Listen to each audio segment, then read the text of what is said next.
Hai guys, jangan lupa tonton sampai habis agar tidak gagal paham.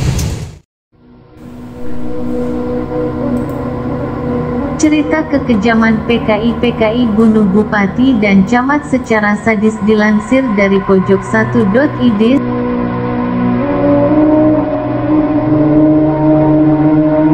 Sebelum meletusnya peristiwa gerakan tanggal 30 September tahun 1965, G30S.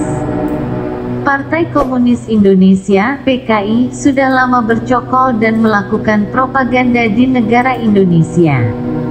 Sejumlah peristiwa besar meletus di daerah seperti peristiwa Madiun 1948.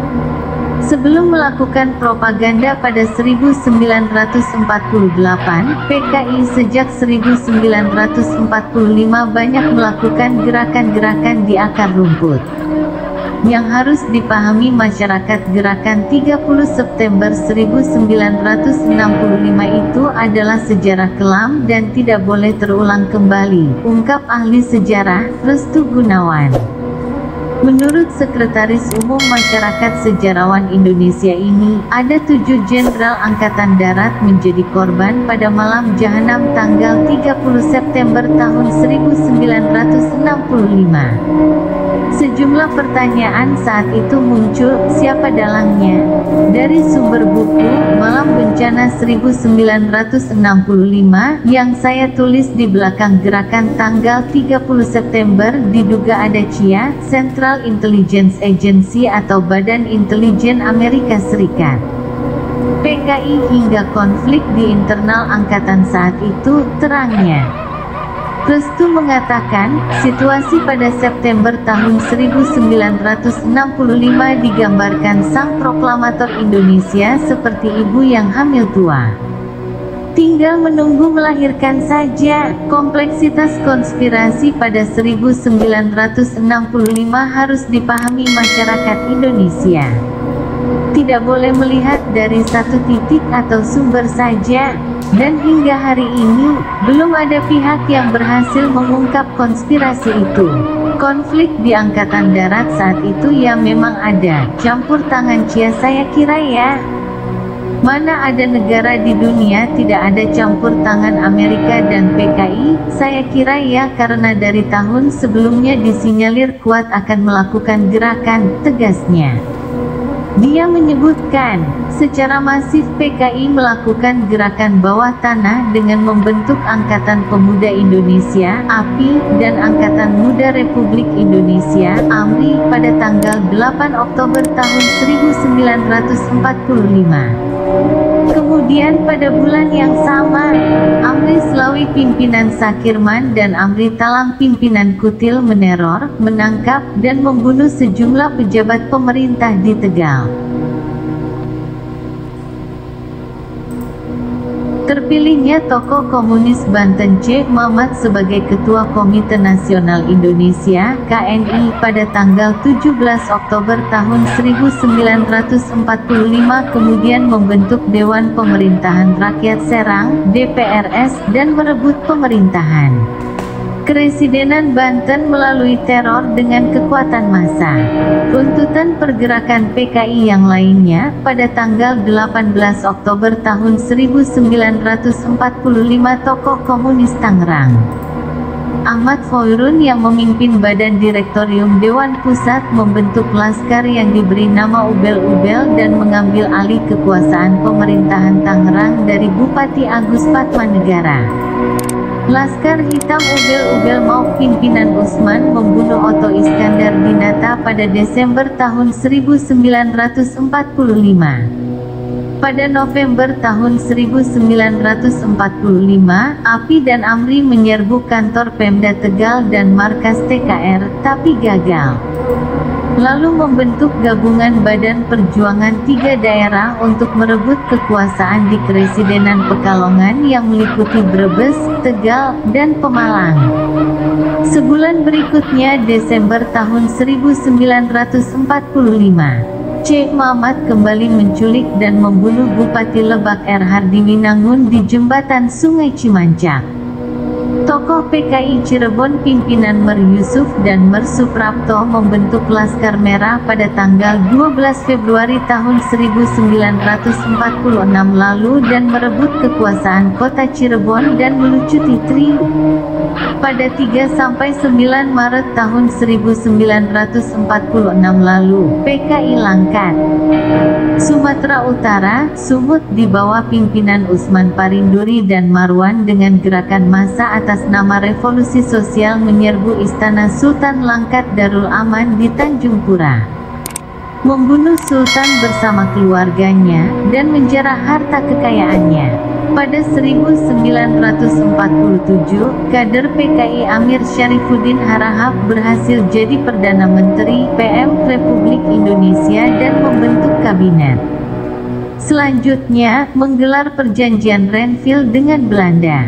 Presiden Soekarno pada tanggal 23 Januari tahun 1948 kemudian membubarkan Kabinet PM Amir Syarifuddin Harahap dan menunjuk Wakil Presiden, Wapres M. Hatta untuk membentuk kabinet baru. Wapres M. Hatta melakukan reorganisasi dan rasionalisasi (RERA) terhadap TNI dan PNS untuk dibersihkan dari unsur-unsur PKI pada tanggal 29 Mei tahun 1948 lalu. Pada Mei tahun 1948, Musso pulang kembali dari Moskow, Rusia setelah tinggal 1 tahun di sana. Pada Juni 18 Juli tahun 1948, PKI Klaten melalui Serikat Buruh Perkebunan Republik Indonesia, Sarbupri, melakukan pemogokan massal untuk merongrong pemerintah RI.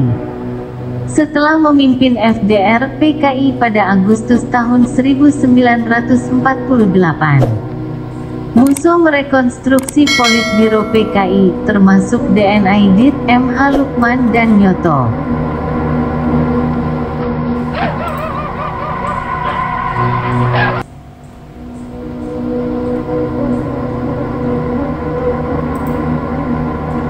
Sementara, meletusnya Gerakan Madiun pada 1948 dimulai ketika Musso menyerukan RI berkiblat ke Uni Soviet. Setelah FDR dibubarkan, Partai Buruh dan Partai Sosialis berfusi ke PKI. Penculikan dan pembunuhan dilakukan PKI di Madiun. Pada tanggal 10 September tahun 1948 Gubernur Jawa Timur R.M. Aryo Surjo dan 2 perwira polisi dicegat massa PKI di Kedunggalar, Ngawi dan dibunuh, serta jenazahnya dibuang di dalam hutan. Kemudian, September tahun 1948 karena sering menentang PKI, Dr. Muwardi yang bertugas di Rumah Sakit Solo diculik dan dibunuh PKI. Begitu pula Kolonel Marhadi diculik dan dibunuh PKI di Madiun. Masih pada bulan yang sama, PKI menculik para kiai pesantren Takeran di Magetan. Kiai Haji Sulaiman Zudi Afandi digelandang secara keji oleh PKI dan dikubur hidup-hidup di sumur pembantaian Desa Koco, Kecamatan Bendo, Kabupaten Magetan. Di sumur tersebut ditemukan 108 kerangka jenazah korban kebiadaban PKI. Selain itu, ratusan orang ditangkap dan dibantai PKI di pabrik gula Gorang-Gareng. Selanjutnya, Kolonel Joko Sujono dan Sumarsono mendeklarasikan negara Republik Soviet Indonesia dengan menunjuk Musso sebagai presiden dan Amir Syarifuddin Harahap sebagai Perdana Menteri. Meletusnya gerakan PKI Madiun terjadi pada September tahun 1948 dan Divisi I Siliwangi pimpinan Kolonel Sungkono menyerang PKI dari wilayah timur dan Divisi II pimpinan Kolonel Gatot Subroto menyerang PKI dari barat. PKI merebut Madiun lalu menguasai Magetan, Ponorogo, Pacitan, Trenggalek, Ngawi, Purwantoro, Sukoharjo, Wonogiri, Purwodadi, Kudus, Pati, Blora, Rembang, dan Cepu, serta kota-kota lainnya. Kekejian PKI semakin merajalela dengan menangkap 20 orang polisi dan menyiksa dan membantainya. Bupati Blora Mer Iskandar dan Camat Margorojo, Pati Utoro bersama 3 orang lainnya, yaitu Dr. Susanto, Abu Umar dan Gunandar pun tak luput menjadi korban kebiadaban PKI Blitar. Jenazahnya kemudian ditemukan di dalam sumur di Duku Pohrendeng, Desa Kedung Ringin, Kecamatan Tujungan, Kabupaten Blora. Untuk membuang semua jenazah korban yang mereka siksa dan bantai, PKI Magetan membuat 7 sumur neraka. Kebiadaban PKI berhasil ditumpas.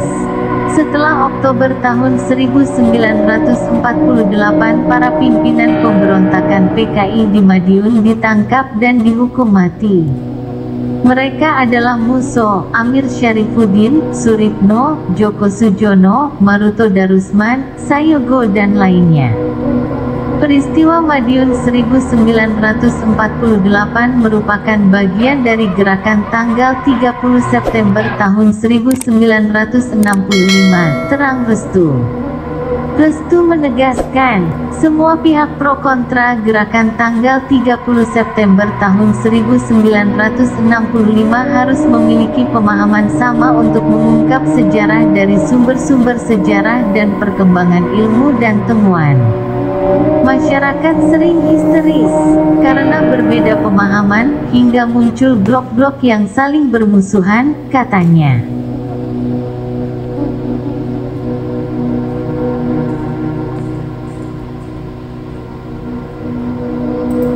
Dengan penelitian secara keseluruhan akan memberikan pemahaman yang lebih baik kepada masyarakat. Salah satunya dengan pembuatan film gerakan tanggal 30 September baru dengan sumber-sumber yang baru. Apalagi, film gerakan tanggal 30 September dibuat pada 1980 dengan sumber-sumber yang terbatas. Kalau sekarang masyarakat sudah dapat mengakses sumber dari mana saja, jadi saya rasa film indoktrinatif sudah tidak perlu lagi. Kalau perlu dibuat film baru dari temuan dan sumber-sumber baru, seperti hasil visum. Ini akan menjadi pembanding bagi masyarakat, ungkapnya.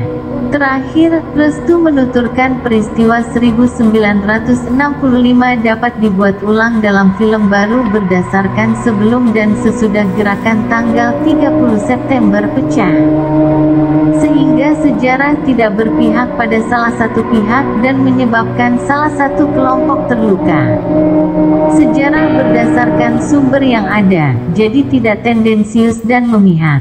Perlu rekonstruksi kembali peristiwa 65 secara komprehensif baik sebelum atau sesudahnya. Jadi masyarakat menerima secara utuh peristiwa itu, pungkasnya. Saudara-saudariku sebangsa, setanah air, dan saudara Indonesia dimanapun berada, itu tadi sepenggal sejarah kekejaman PKI di Indonesia. Mereka sangat kejam, mereka akan lakukan apa saja agar ambisi mereka tercapai. Mereka tidak beragama dan tidak percaya Tuhan. Jangan berikan kesempatan untuk PKI bangkit. Bangsa Indonesia harus terus waspada akan bahaya laten dari PKI. Sekali kita lengah, PKI akan membunuh kita semua. Secara kepartaian, PKI memang sudah dibubarkan. Namun, semangat dan ruh PKI akan terus ada di jiwa-jiwa mereka yang tidak mengakui adanya Tuhan, yang di dalam pikirannya terdoktrin bahwa agama adalah candu. Jiwa-jiwa PKI akan selalu meronta-ronta ingin merubah Pancasila. Kita bersyukur Pancasila sampai hari ini masih sakti. Tanpa Pancasila, Indonesia akan hancur. Nilai ketuhanan dalam Pancasila lah yang selama ini menyelamatkan bangsa Indonesia dari perpecahan dan kehancuran. Jiwa-jiwa PKI adalah musuh nyata Pancasila. Indonesia Jaya tanpa PKI. Salam Indonesia Jaya.